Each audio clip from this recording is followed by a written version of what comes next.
Assim que esse escritor define cool. É um prazer receber Renzo Mora. Tudo bom, Renzo? Que bom estar com você, Rony. Obrigado por ter vindo. Imagina, obrigado a você. Você está lançando um livro chamado Fica Frio. Eu me lembro, isso é uma coisa muito antiga.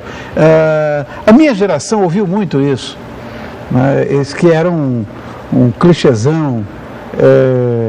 Cool, baby, cool. Me lembro disso. Keep cool, né? Keep cool, e tinha só isso. Não precisava nem falar o keep. Cool, baby. Me lembro disso, quando garoto.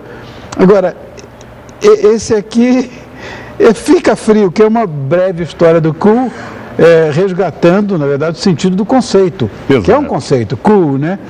E apresenta as origens, as ramificações dessa ideia na arte, no entretenimento, no marketing. Está tudo aqui, até na política. Sim, sim. Tá. O que te motivou a escrever esse livro? E de onde surgiu esse termo, esse conceito, cool? Olha, eu vim escrevendo alguns perfis para uma revista masculina, VIP, e um amigo meu observou que as pessoas que eu estava selecionando para fazer o perfil eram pessoas cool. Então eu escrevi sobre o Bill Clinton, sobre outras pessoas.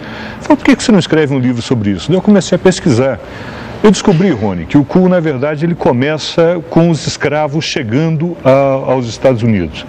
Então, o que acontece? O escravo, quando ele tem o proprietário, ao invés de ele buscar um confronto direto, que é um convite à punição, o que ele faz, Rony, na verdade, é buscar um distanciamento meio irônico. E essa atitude dos negros, que enfrentaram uma segregação racial fortíssima nos Estados Unidos, acabou contagiando toda a geração de artistas que veio nos anos 50, que veio nos anos 60. Então as pessoas queriam ser cool, as pessoas abraçavam aquela independência do negro e aquilo, através do jazz, foi se espalhando por toda a cultura, chegando até Marlon Brando, James Dean. As pessoas queriam ser cool. E o que é importante é o seguinte, cool você é ou não é, não adianta você tentar fingir que é cool, porque não cola. Isso tem que ser uma atitude espontânea, é uma atitude de uma certa indiferença sincera em relação à opinião dos outros. Eu acho que isso sintetiza o cool. Na verdade, se você for traduzir literalmente a palavra cool, seria uma coisa assim, não fria, mas fresca. Isso. É uma coisa próxima disso, né? Até em português, quando você diz não esquenta a cabeça, fica frio, quer dizer, a frieza, ela acaba traduzindo bem esse conceito. Por isso que eu botei o nome do Fica Frio. Sim. Até porque se o livro se chamasse só cool, ia ser um problema. Você imagina no rádio explicando do que se tratava o livro. É uma complicação. O que e quem é cool, Renzo? Aí tá. E qual a diferença entre você ser cool e estar up to date, estar na moda, que essas coisas são tendências, você sabe? É completamente diferente. Quer dizer, o fato de você estar na moda significa que você tem uma determinada adesão ao mainstream, à corrente principal da cultura. E o cool é justamente a rejeição desse mainstream, mas não é uma rejeição estridente que você faça com cartazes na mão, que você faça gritando slogans, você reunindo em grupos.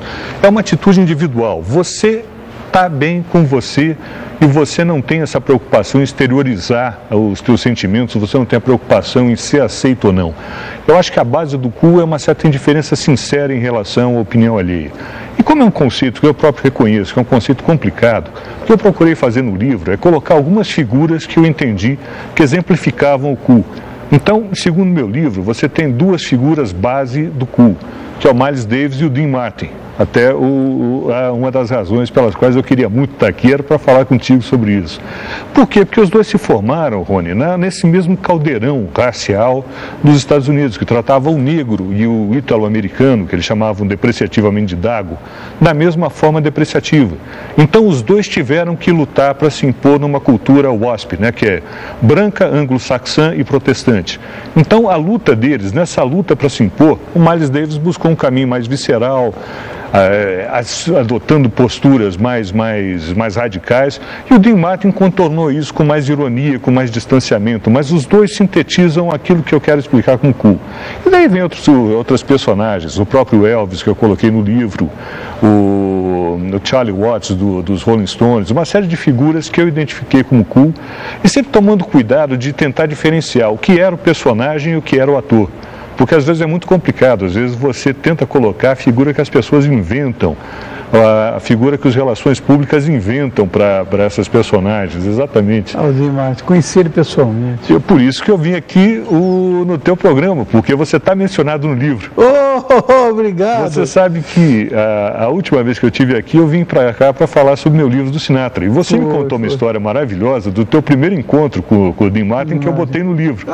Que você contou que conheceu ele em Beverly Hills, ele falou para você cortar o cabelo. Você ficou com aquilo na cabeça e você cortou o cabelo nos anos 60, onde cortar o cabelo era uma heresia. Você cortou por um conselho do Dean Martin. Eu botei isso no livro.